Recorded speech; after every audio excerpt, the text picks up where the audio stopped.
Good morning, good afternoon, depending where you are calling in from, and welcome to our second webinar for the Women's Exporter Program for this year. My name is Nadia. I'm the program lead for this program, as well as the program marketing officer here at Startup Canada, and it's really lovely to meet you all. To begin, I would like to acknowledge that the land on which I am on today is located on the unceded territories of the Mississaugas of the Credit, the Anishinaabe, the Chippewa, the Haudenosaunee, and the Wendat peoples, and is now home to many diverse First Nations, Inuit, and Métis people. We also acknowledge with respect the diverse histories and cultures of all Indigenous people, and I encourage each and every one of you to take a moment to acknowledge the land that you are residing on today as well.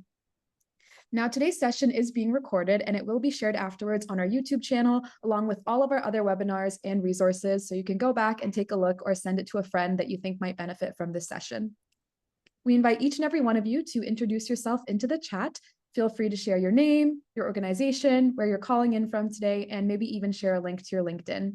Make sure you're sending the message to everyone in the room because Zoom defaults to send it to just the host and panelists, and we want to be able to connect you with everyone who's joining us today. Now, a bit about Startup Canada. Startup Canada is a national nonprofit, and it's the gateway to Canada's entrepreneurial ecosystem. We're here to connect entrepreneurs with the support, community, and tools that they need to grow and launch a successful business in Canada. Since launching in 2012, we've grown to support more than 130,000 entrepreneurs annually and an ever-growing grassroots community network from coast to coast to coast. And in partnership with UPS Canada, we're very proud to present this program, the Women's Exporter Program. It's a global initiative that is designed to bridge the gender gap in education and export participation by providing targeted assistance to women-owned and small medium businesses. Now, today's webinar specifically is all about preparing to export. In the last session, we covered why export, and now today we're covering how to actually start to prepare for exporting. We'll focus on the steps that you need to take before you can start exporting. We'll cover the importance of researching potential markets, understanding your local regulations and customs, building an international go-to-market strategy, and developing all of those other elements of a strong export plan. We're going to start today with a presentation from our partners at UPS, followed by a panel with a number of subject matter experts that I'm really excited to introduce you to that are actually all certified international trade professionals, so they come with a wealth of knowledge and experience. We've prepared some questions, but we also want to make it as interactive as possible. So if you do have any questions as we're going throughout this session, please do drop it into the Q&A function or the chat, and we'll make sure to get to those questions as well. Now, without further ado, I will pass it over to our first speaker of the day, Felipe, who is the Marketing Manager of Small Business at UPS Canada. Thank you, Nadia. Good afternoon, everybody. Welcome to our second webinar in our series, How to Prepare for Export, which focuses on the steps that you need to take before you can start exporting to increase your success rate. Over the next 15 minutes, we plan to cover the importance of researching potential markets, understanding local regulations and customs, and developing a strong export plan. As with anything else in life, the more time and effort you place into preparing, the greater your success rate will be. By the end of today's session, we hope you will have a better understanding of what you need to do to prepare your business to export, what to look for to ensure you are ready, and what your strategic export plan must include. Well, we have a lot to cover, so let's get started. Could you go to the next slide, please? Preparing to take your business global ends with implementing an export plan. But in order to maximize your rate of success, you have several steps you should take to ensure you have the right export strategy. This slide shows you the 5 key areas to focus on when preparing your business to go global. Developing these 5 key areas will help you avoid costly expansion mistakes while identifying extraordinary business opportunities, allowing you to minimize risk before you enter a foreign market through proactive data collection and analysis. I will cover several key points in these areas at a high level today. Our upcoming seminars will explore these topics in more detail, and they will also guide you on where to find additional insights and support through available resources. Next slide, please. The first question you have to ask yourself, it's assess your company readiness. It all starts with taking a closer look at your business and asking yourself, are you ready? Some of the questions that you might be asking yourself are, do you have a successful product selling in Canada today? Are you able to expand your production capacity? Do you have the required financial resources to start going global?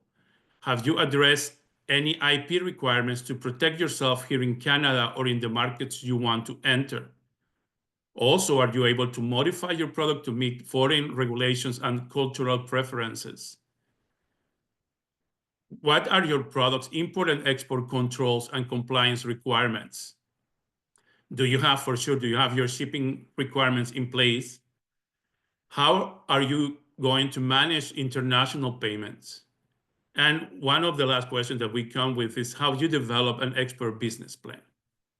These are at least 9 areas that you and your business should be ready to answer yes to. But if you are not, that is okay. Your response will guide you to where you will need to spend your time to get your business ready. Your next question might be, where do I get help with these topics? Well, this seminar has been conceived to support your export effort. And if you still need more help, I know this amazing organization called Startup Canada that will know who you can talk to get the support you need. The last thing that you should keep in mind always is you should not try to do this all alone. There is a lot of resources in the ecosystem that could help you with your export initiatives. Next slide, please. It is important to review and assess the demand for your product, as well as factors related to a given export destination. Something important, research is really critical. Here we have research broken into 2 paths. This slide shows you two different paths, and we suggest you to do both. The first one is use the resources available to you, both in our country and in the markets you are exploring. As an example, the Trade Commissioner Services is an incredible and valuable resource for you. Also, Export Development Canada is another great resource. And of course, don't forget to get help from your logistics partner, yes? This is just to get you started.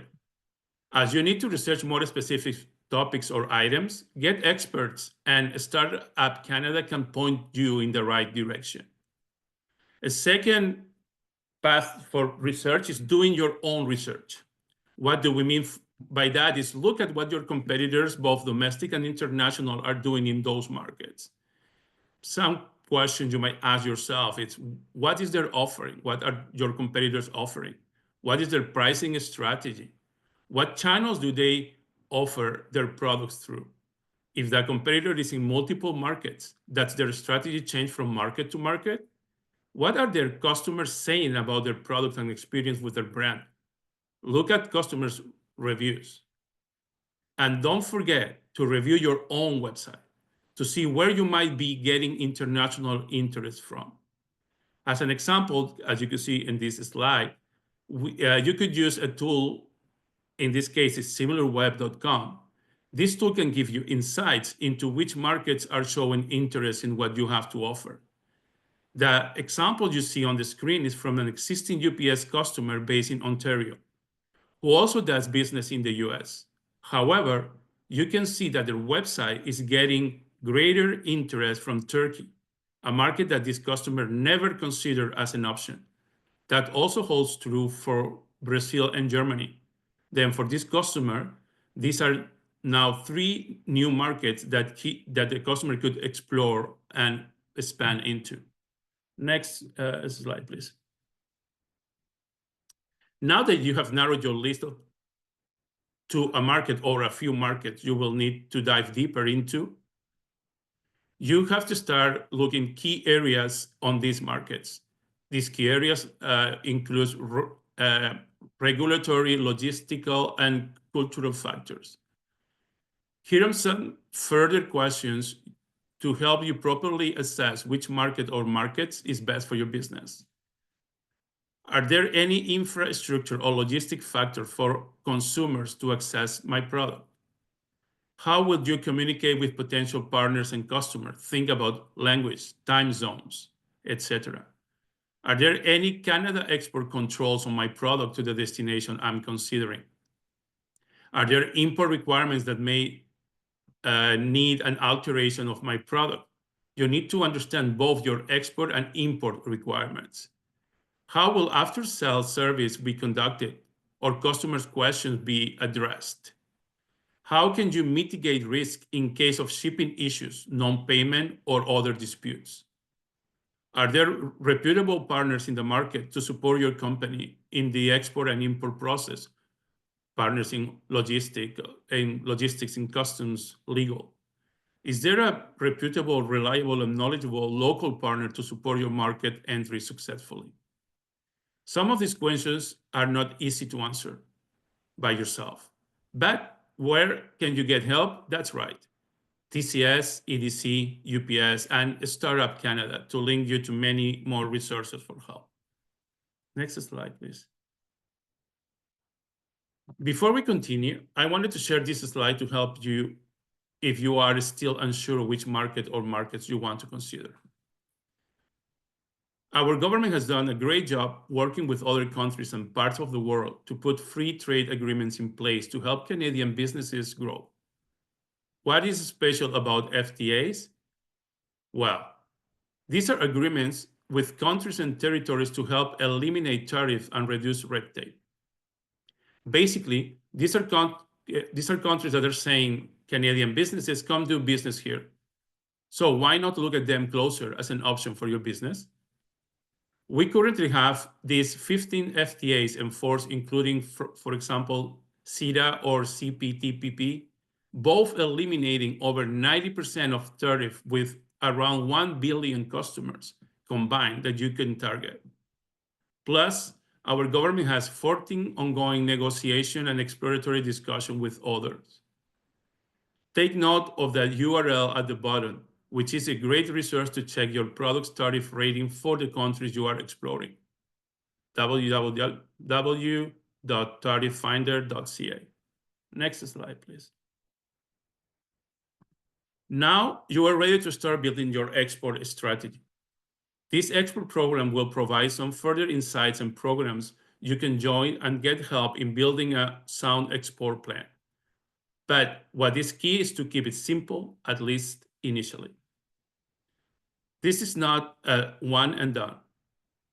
You will continue to tweak and modify your strategy and plan as you learn more about your business, your competitors, and your target markets around the world. Here are examples of what your export plan should include. Which products you are selecting for export and what modifications are required to adapt them for overseas markets. Is an export license needed? What are the basic customers' profile? And what marketing and distribution channels should be used to reach customers?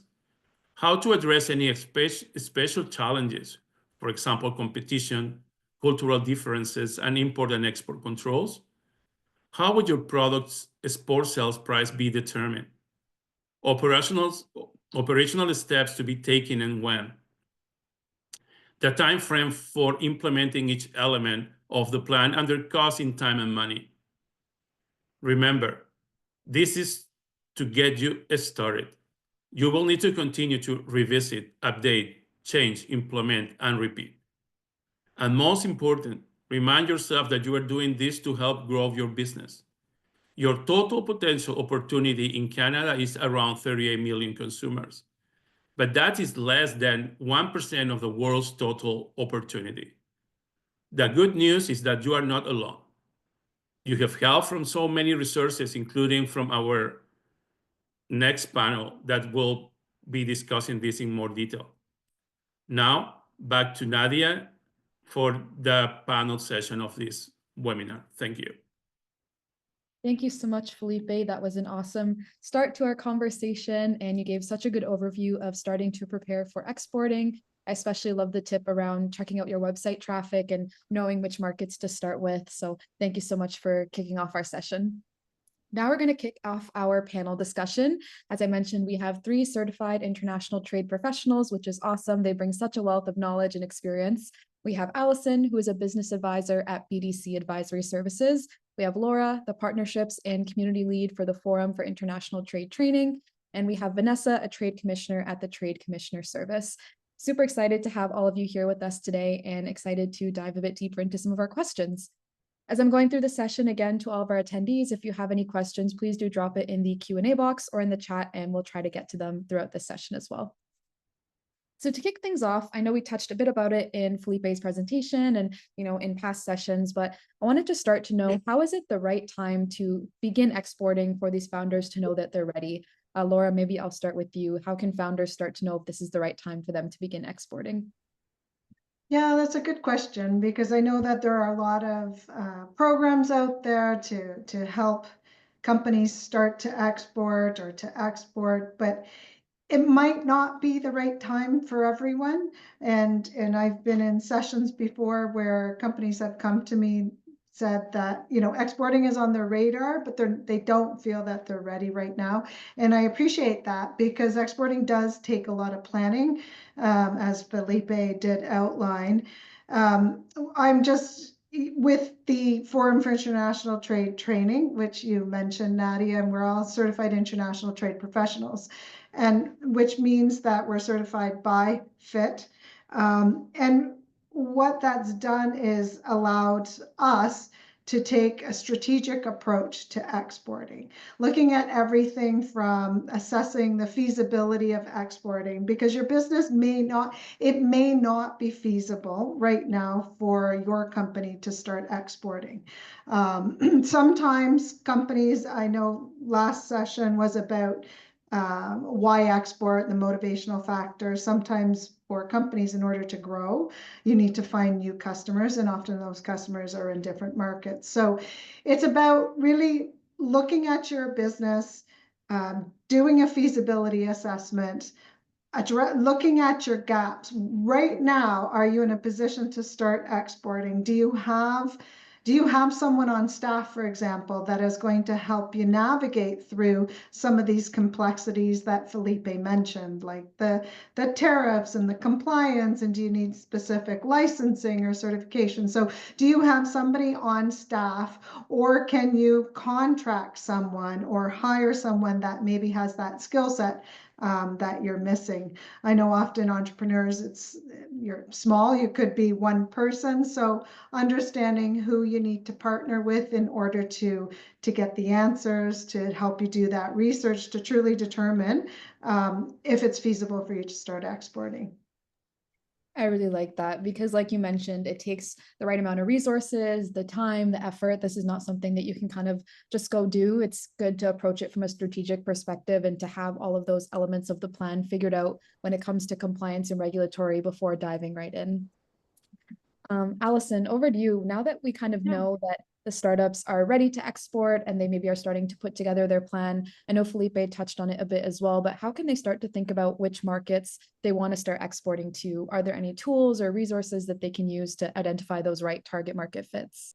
Yeah, absolutely. Thank you, Nadia. So defining the right target market to enter is a vital step for export success. So it's an activity that should not be taken lightly.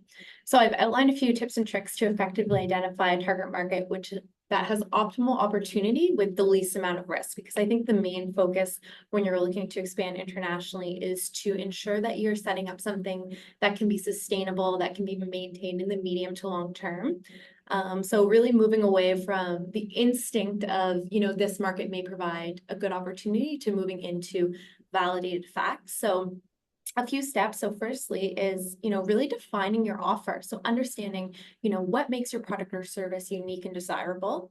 And this will also help you identify who will benefit most from it. And I think that what's really important when you're looking at international markets is understanding that what makes you successful or what your competitive advantage is in Canada may be different in Germany or maybe different in Mexico. So I think really understanding, okay, what is your offer, having a strong concept of that, and understanding, is that something that's going to be well received in an international market? Analyzing your current customers. So look who's already buying from you. I know Felipe touched on this a little bit, but looking at those customer analytics, social media information, website traffic, so on. Gathering data on these demographics, the purchasing behavior, the preferences, and again, noting that cultural impact of doing business internationally. Who is purchasing in Canada may be a little bit different than who would be you'd be focusing on in a new market. And then the next element, which is probably one of my favorite things and something that we work very heavily on with our clients here at BDC, is conducting market research. So having a sound industry market analysis is something that is vital to being successful in a new market. So going through and assessing from a variety of perspectives in different markets. So you can take a look at things like government reports and databases, both domestically and internationally. So the World Bank has a really good data catalog. BDC, of course, EDC, Global Affairs, FITT, they have some great resources. EDC has some excellent webinars on different markets. Market intelligence platform. So sometimes these are reports that you have to pay for, but if it's a certain market that you're really interested in, it may be worthwhile for your company. So Euromonitor, Nielsen, for example, industry publication. So this is another really, really great resource. So sector specific, whether it's a trade association, Canadian Chambers of Commerce in different markets, they're a great source of information. Of course, primary research is always an option too. So, utilizing resources like the Trade Commissioner Service, like Export Development Canada. Oftentimes, provincial economic development agencies will have offices abroad. So, if you have a specific research question, utilizing those tools will help you kind of narrow down and really help you understand, is this market something that is going to allow sustainable success in the future? From there, so after you've kind of, taken a look at a variety of markets and narrowed it down to one, from there you should, look at segmenting your market even further from, vertical, what element of your business or what angle of your business are you going to be focusing on, and then geographically. So sometimes, the market, like United States, for example, the Canadian government classifies it as almost four distinct countries due to how large it is, how geographically varied it is. So ensuring that you're not only, selecting the market, but then you're narrowing it down even further. So as if you're taking a funnel, you have, your main question, and then you're going, okay, where within this market, if it is relatively large, would I be most successful from a geographical perspective and then also from a vertical perspective? So the more narrowed and focused you can be, the more successful you'll be able to be in the shorter term. Something else that's really, really vital is studying your competition. So what is your competitive advantage in this new market? Who is existing in the competitive space from both an indirect and a direct perspective? So understanding that, and then again, really narrowing down what is your competitive advantage, and this may differ than what it is in Canada. And then other elements that you really need to analyze when selecting your market is culture. And I know that we'll be talking about that a little bit more in a few moments, but okay, what are the cultural similarities? What are the differences? And this is also, something that's really impactful for creating that long-term sustainable success. That's amazing. You touched on so many great pieces of knowledge and advice in that. I think there's so much to learn from just understanding, like you said, what your product benefits are, understanding that when you're expanding to a new market, that competitive set and those industry players might change. And so making sure, like you said, to do your research and to understand who you're entering into with that new market. And it might surprise you, like you said, you might think that you should be going into the US, but you do your research, you go do your analysis and your market analysis, and you realize that maybe somewhere in Europe is a better demographic. So I think you brought a lot of good points around doing your research and understanding where you're entering into when it comes to that product benefit, competitive landscape, and a lot of the other elements you touched on. Going back over to you, Lora, I know we touched on now the types of markets you can be expanding to, how to know when you're ready. Now, once the startup has found the markets, the founders understood what it takes to get ready, what are some of those key elements and factors that they should start to consider? We touched on regulatory or compliance or finances, but what are some of those key kind of categories and considerations that founders should take into account before actually going about doing this exporting new situation and expanding to this new market? Yeah, I mean, I like to think of it as just being organized with areas that you need to consider. So maybe it's because I've taught international sales and marketing for many, many years. I just go back to the basics. So international marketing, creating a marketing plan, and you're covering off, product, price, place, and promotion. So when we talk about product, I'm also including services because I know that there are service companies on this webinar. But looking at your offering, it doesn't necessarily mean that because you have multiple product lines here that you have to deliver all product lines in your target market. So understanding what you're going to deliver in the target market is really important, and which adaptations need to be made or modifications in order to sell your product or deliver your service in that market. So we start with product, and how you're going to, and then if we go to place, how you're going to place your product in the market. Is it going to be through a channel partner, like through some kind of intermediary, a distributor? Are you going to hire an agent? Are you going to hire are you going to work with a value-added reseller? Whatever that might be. So how are you going to place your product in the market is really important. And then price.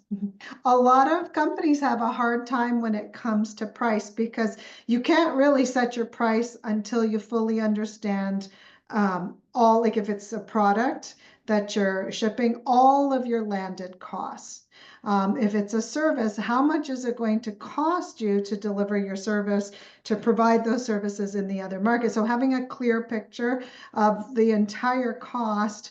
Also considerations, two things that I always like to talk about. If you're selling products in a market, you have to quote your price using a currency. So thinking about which currency you're going to quote your price in. And the second thing, if it's a product exporter, an Incoterm. And if you don't know what Incoterms are, I just highly recommend you learn a little bit about Incoterms, because there's a big difference in the terms between, I guess, two of the biggest or most commonly used Incoterms are Ex Works and free on board. But if you don't understand what those Incoterms are, or any of the other 9 Incoterms, there are 11, there are obligations with each Incoterm. So if you don't use an Incoterm, that means that you have to spell out the obligations in the contract, and that can be a lot. So understanding what Incoterms are. So I recommend 2 things with price: using an Incoterm, and then stating which currency you're quoting in. It doesn't necessarily mean that you have to quote in Canadian dollars. You could quote in US dollars or whatever currency you want. So that's price. And then promotion. So how you're going to promote your product, what that looks like in each target market. Social media, if we talk about social media, one channel may work very differently in one market versus another. Just because, let's say Instagram is where you promote your company in North America, may not work the same way, or maybe they don't even use Instagram in another target market. So understanding where you're going to promote your product, how you need to change up your messaging, understanding also how you're going to place your product in the market, who you're going to go through also affects your promotion, right? We've got there's a diversity of companies and offerings. So knowing where your customers are, which channels they consume, their market or product knowledge is really important. So talking about, with your particular marketing mix is often a good way to start, to just sort of break it down and plan. And I think Felipe mentioned, I just want to mention this, Felipe mentioned that it's like your plan, your export plan, or your international sales marketing plan, whatever you want to call it, is a living document that needs to be analyzed and tweak. It can't, and it also can't be cookie cutter. Just because you create this plan for one target market doesn't mean you just change, country A for country B, and you need to analyze all elements of that marketing mix, because regulations, preferences, everything changes when you go into another market. Thank you, Laura. That's an awesome overview. And I really like the framework you touched on with the 4 Ps and, diving into your product, your price, your promotion. And I think this overall theme that's coming out between everything that people are saying is around just being prepared and just doing your research. And that will increase your chance of success as you expand and export to a new market. Vanessa, I want to turn over to you because I know you also have a lot of resources at TCS around preparing for export and which factors to consider. So is there anything you'd like to share here, and any resources as well? Yeah, so just about kind of steps of, when to take to prepare to export. So I think Laura and Allison have done a great job. It's really about being prepared, doing your research, and really essentially evaluating your own export potential. So you really have to be honest with, yourself, and your company has to be honest, can your product or service find a worthwhile market outside of Canada? So this is really, really important. So make sure, do your market research, see what makes sense. And actually a tip that we always give to companies is, if you have the resources and the funding, it's worthwhile to attend, special events like conferences, seminars, business networking sessions, because these can really give you excellent opportunities to explore your market potential and also profit from other people's experiences, right? You can hear about kind of what they did, what mistakes they might have made, how they would do it differently. So there's a lot of learning opportunity there. So I think that's a great place to start.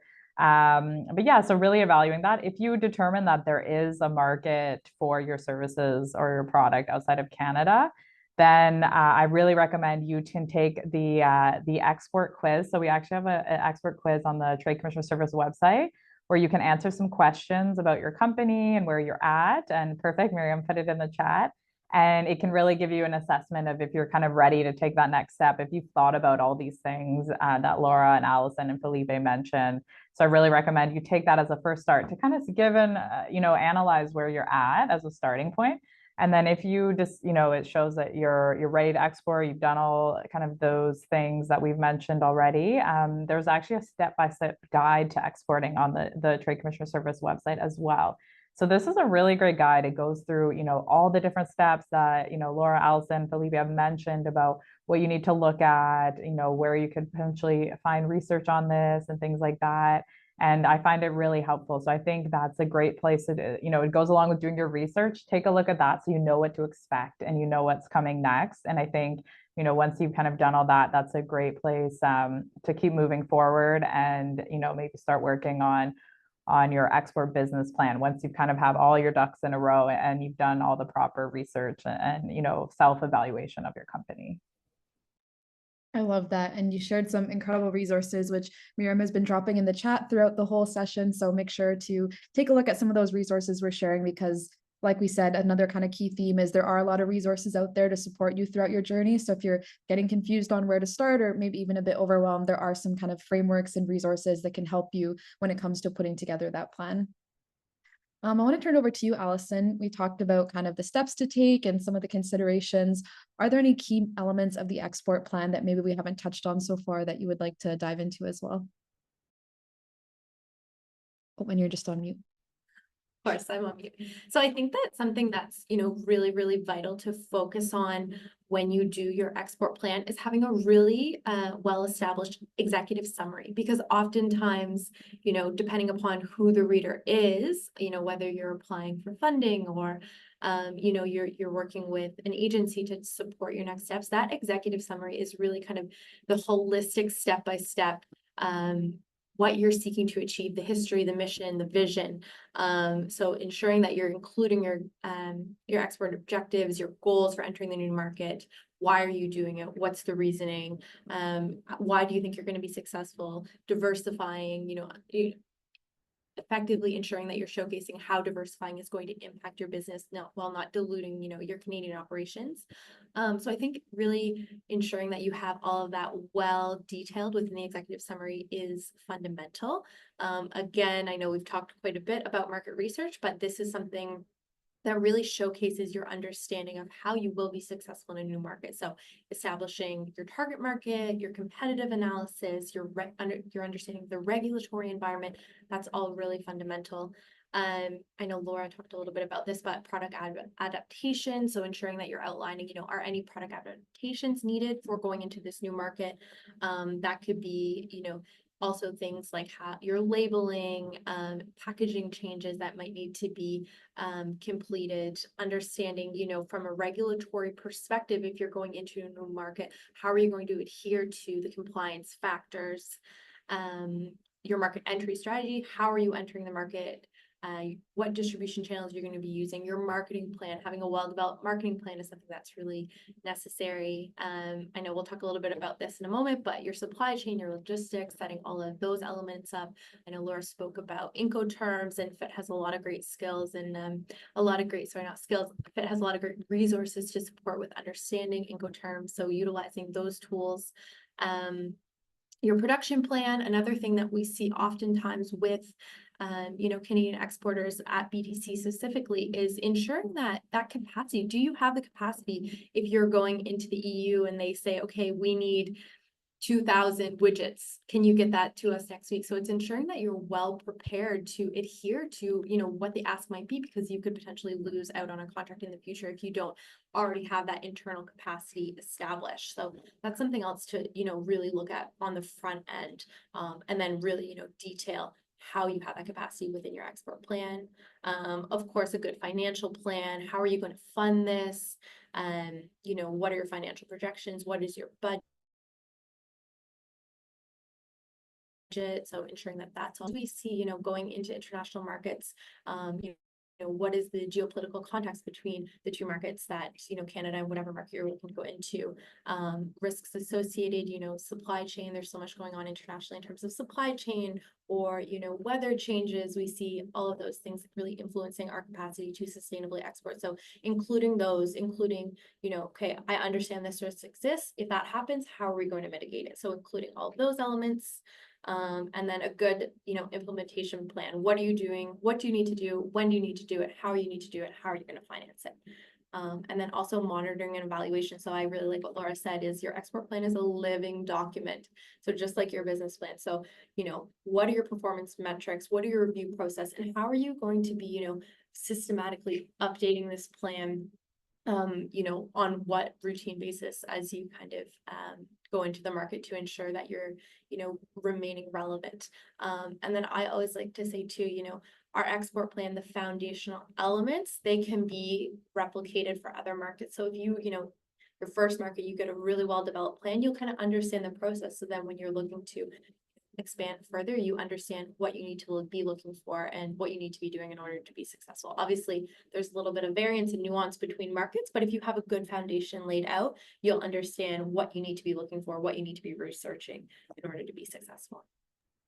I love that. And I think that executive summary, that export plan, the business plan, all these documents are so helpful. And even if you're using it for these purposes, but it also comes in handy when you're applying to grants and pitch competitions and approaching investors. So sometimes it takes a lot of effort and time to put together some of these documents, but just know that they will come in handy as a key asset for some of the other opportunities that you pursue as well. So it is worth putting the time into it and updating it as you kind of expand and grow. I'm going to turn over to Vanessa, and then Laura, I'm going to come to you afterwards for some resources about operations. But first, I wanted to touch on some of the cultural sensitivities. I know expanding to a new market, it involves all of the research, it involves putting together the plan, but it also involves understanding that market and understanding how your product might be perceived or how the culture is different in that market.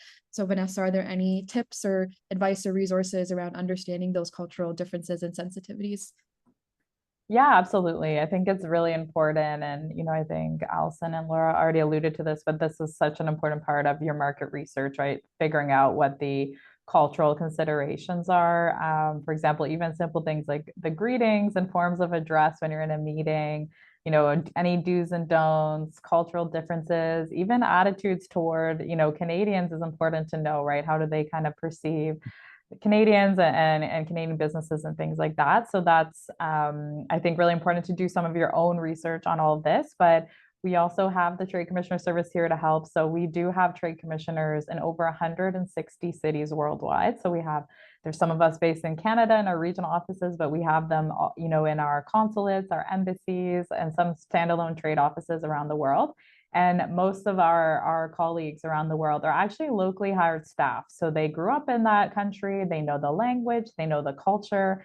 A lot of them have worked in the private sector in that market. So they can really give you that, you know, on the ground intelligence and advice, and they can tell you how business is done there, what you should watch out for, what you should, you know, lean towards, things like that. So the Trade Commissioner is a really valuable resources for that. So when you're, you know, ready to export, you're all prepared and you want to know a bit more, you know, they can of course help with really specific asks, but they also help with, you know, kind of this just basic, you know, how to do business in this country. So that's a really great resource that I think, you know, people should access. You know, it's free to Canadian companies.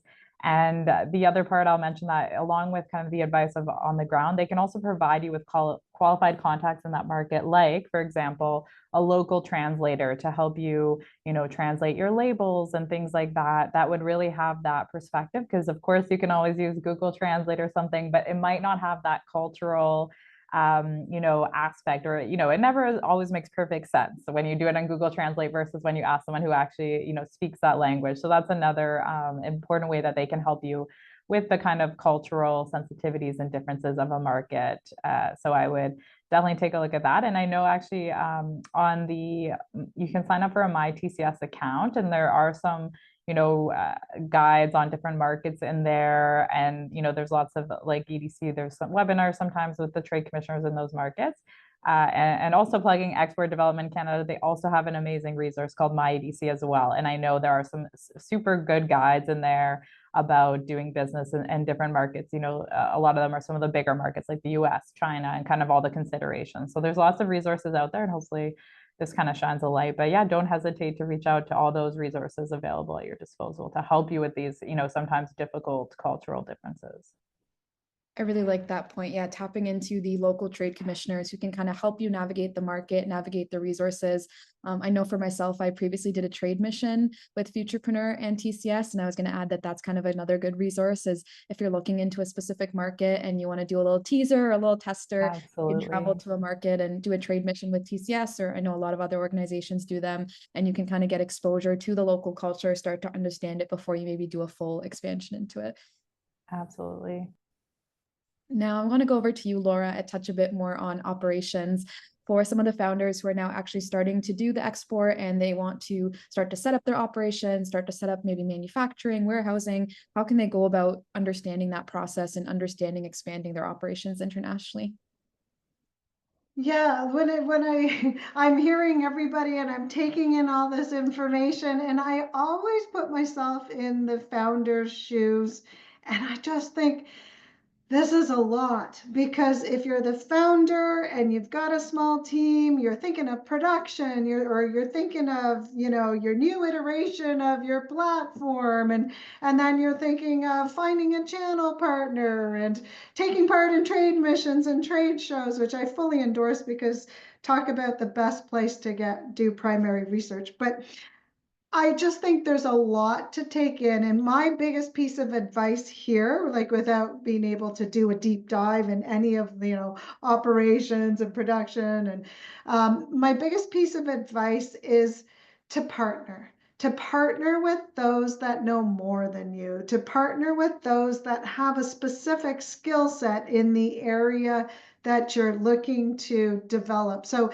if it's logistics, if you've got to figure out your logistics plan, how you're going to move your product from here into your target market, reach out to a logistics provider. If we're talking about, you know, how to, like, if you're a service company, let's say you're software as a service and you're wondering, you know, how, you know, customer behaviors and that market intelligence in market, then maybe you want to look at your channel partner strategy and partner with an agent or, you know, a value-added reseller, a VAR, and learn from that partner, because there's so much that you can learn from the partner that they can help you connect those those dots. So like, there's just a lot here, and you need to appreciate that it's a lot. But if you partner with those companies that can help you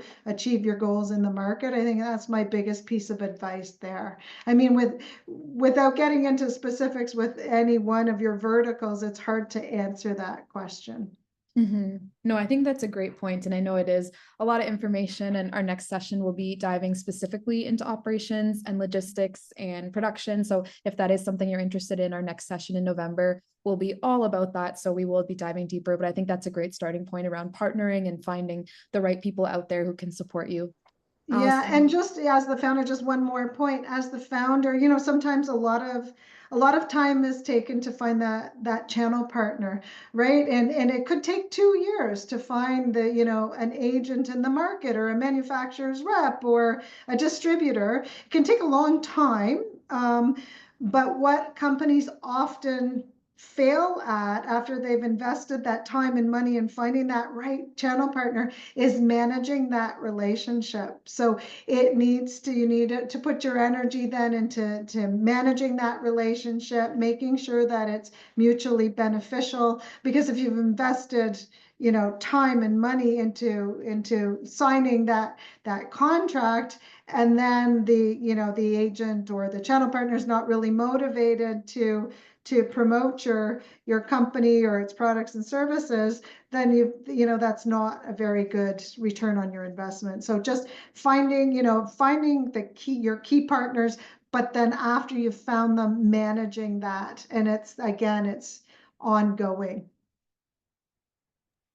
I love that tip, and maybe even establishing a set of criteria for yourself so you know how to identify that right partner, and kind of setting up those processes of how to maintain that relationship with that partner and make sure you're getting that return on investment of your time and your money into partnering with that new individual in that channel.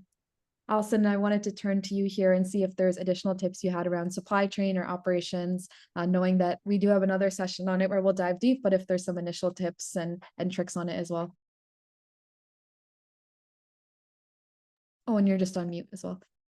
Sorry about that. Twice now.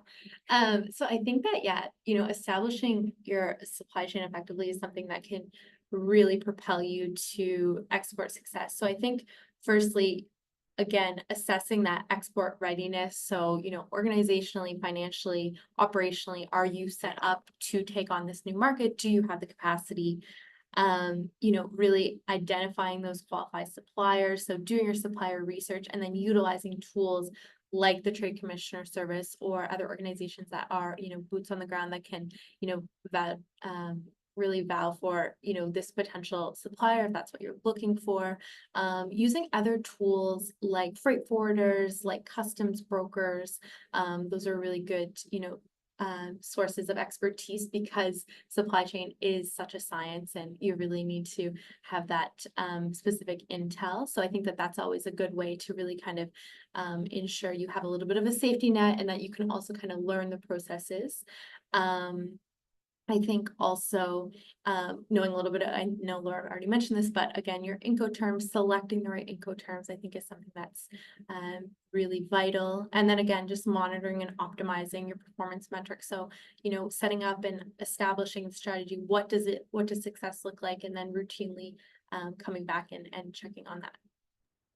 I love that. I think, yeah, it can be overwhelming with the documentation, with the terminology and everything, but there are a lot of resources out there to support you. I know UPS also has a ton of resources as well, so definitely check out some of those.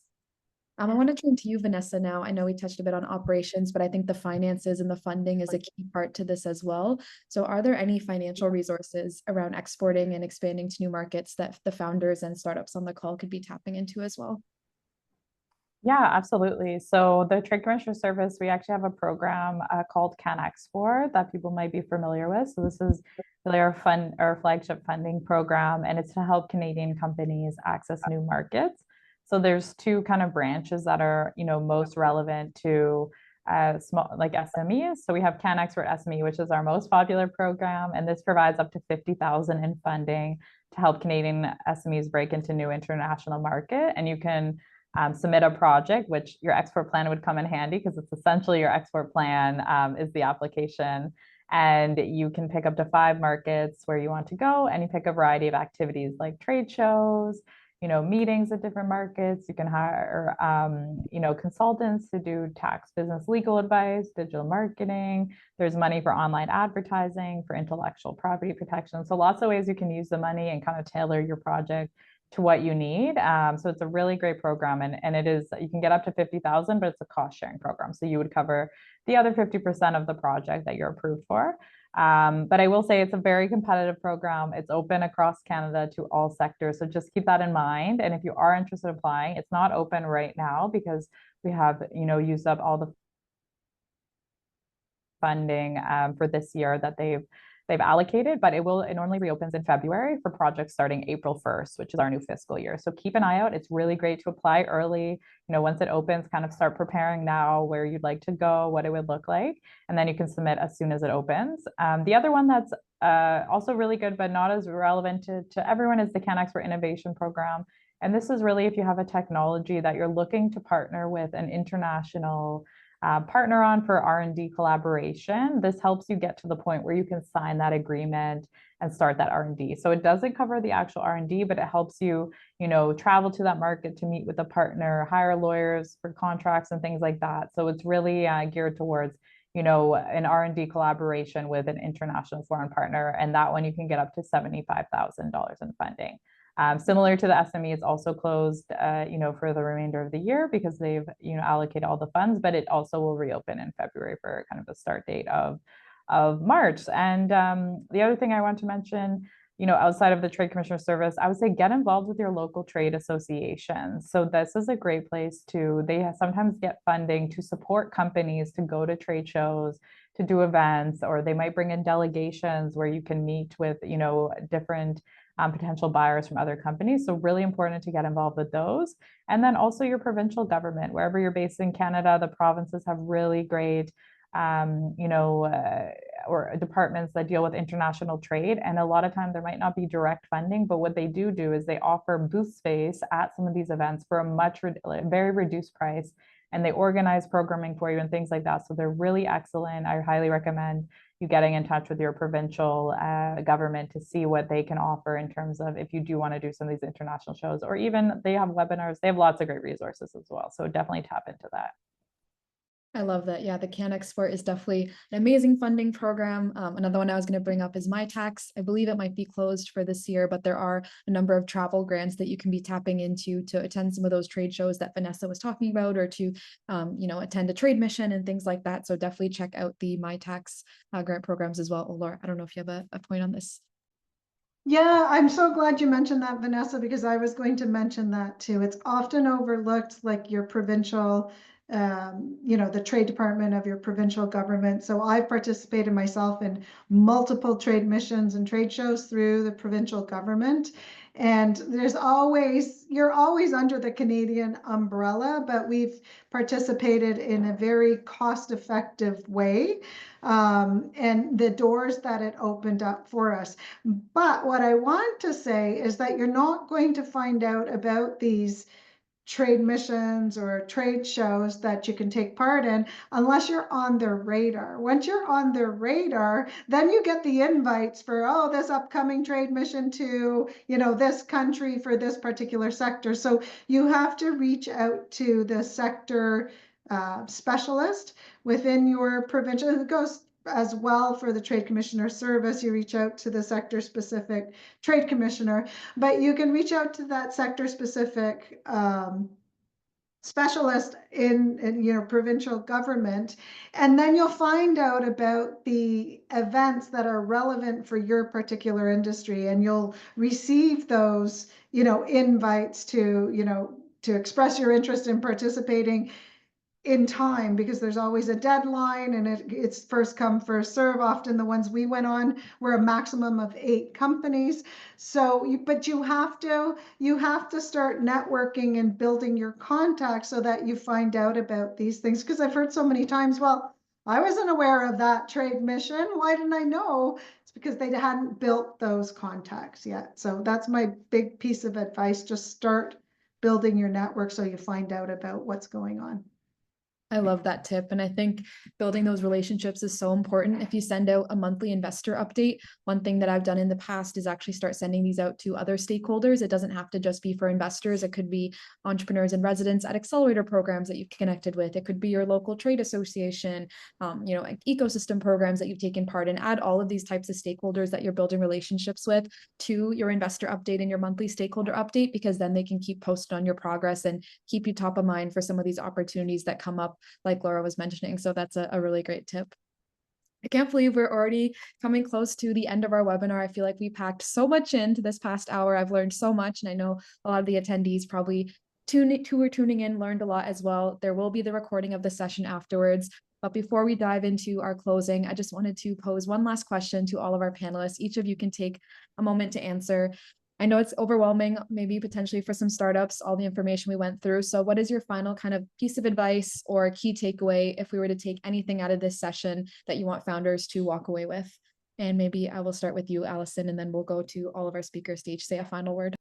Yeah, thank you so much. I think that, there's a lot of resources available, whether it's through, the Canadian Trade Commissioner Service, EDC, BDC, of course, FITT, the provincial governments, as noted. So there is a lot of resources available. And I think, sometimes navigating that ecosystem can be a challenge. But I think, really getting tuned in. One of my favorite newsletters that I received to my inbox is my TCS. So it showcases, all the trade missions that they're supporting and so on. So I think that, just kind of looking for the opportunity and signing up to those newsletters. I think that's a great option, and kind of getting started, getting those introductions done, trying to be introduced or reaching out to, your sector specific trade commissioner regionally or, provincially as well, just to kind of understand all of the support that is available. Also, the TAP program is another great resource for new exporters. So I think that just understanding that there is such a fabric of support available, and just to reach out and to kind of take it step by step. I love that. Yeah, tap into all the resources, take it one step at a time, and you'll eventually get there. Vanessa, what would be your final piece of advice? Yeah, I think, there's so much out there. I would say do your research, stay focused. It's sometimes companies get overwhelmed by picking too many markets that they want to export to. So really, especially if you're starting out, just focus on one market where you can really try to succeed and you'll have success. And get, access all these resources. These are available for you. Governments, organizations have made these available for you. So take advantage. And because this is, for women exporters, just so you know, there are lots of women-focused trade missions and events that we do throughout the year. So keep an eye out for that. We do have an events page where we list kind of all the upcoming trade missions. So really get involved. I know that's a really great way to kind of build community as well as entrepreneurs. I always hear that the most, that with women entrepreneurs, they're always looking for community for people to lean on, because it is really difficult at times. So really tap into those. And the one resource I always share with companies, Business Benefit Finder. This is not just good for exporting, it's good for anything. It's a quiz that the ISED has online that you can enter kind of what help you're looking for, and it will give you all the resources. So it kind of pools all the resources in one place. You can go through it. So I definitely recommend that as a kind of one-stop shop or somewhere to get you started as you go along.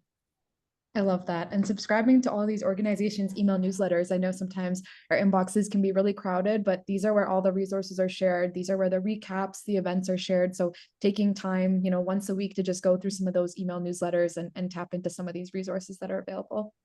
And Lora, what's your final piece of advice for all the founders on the call? Yeah, I'm just going to take it up a little bit and just kind of bird's eye view. Trade doesn't happen without trade capable people. So there's so much out there, so many resources, so many programs, but you need to have the person, you need to be strategic. And sometimes you need that training to help you be strategic and fully assess the opportunity. I always say exporting is like, you need someone to manage the project. It is like a big project on its own. So having, upskilling someone so that they can look at the A to Z of what exporting means for your business, whether that's yourself to upskill, or whether you name a champion on your team that can do some training in international trade specifically, or even just one course, feasibility of international trade, because we've learned today that you really have to assess the feasibility, because otherwise you could lose a lot of money and time that could be better spent in your domestic market. So having trade capable people. Amazing. I love that. And picking that person, that champion, that dedicated resource, I think that will help you to make sure you have someone on your team accountable to developing that export plan, to updating it, and to tapping into all the resources that are available. So thank you so much to each of our speakers for donating your time and expertise today. We packed so much into 1 hour, and I'm really glad that we had all of your knowledge and advice and resources on the call. Thank you to each of the attendees that joined our session today. We designed these sessions for you. And so if you can take a moment to answer the feedback poll that is on your screen, that really just helps us make sure that we're delivering the most value that we can for all of you, and that we can improve the sessions in the future based on the feedback that you give us. So if you can just take a moment to share that, or sorry, to answer that and to share your feedback, we would really appreciate that. Thank you again to everyone. And our next session will be on November 14th, focused on operations, logistics, and customs. Miriam did send the registration link as part of in the chat, but also it is available on our website if you want to check out any of the upcoming webinars and sessions that we do have across all of our programs. This is just one of the programs that we offer here at Startup Canada, and we have a number of other programs as well. So thank you so much for joining. If you have any questions, feel free to reach out to us, and we will try to provide you with the right resources and access. And I hope you have a wonderful rest of your day. Thank you so much again for joining. Thank you. Thank you. Thanks, everyone. Thank you, everybody. Bye. Okay.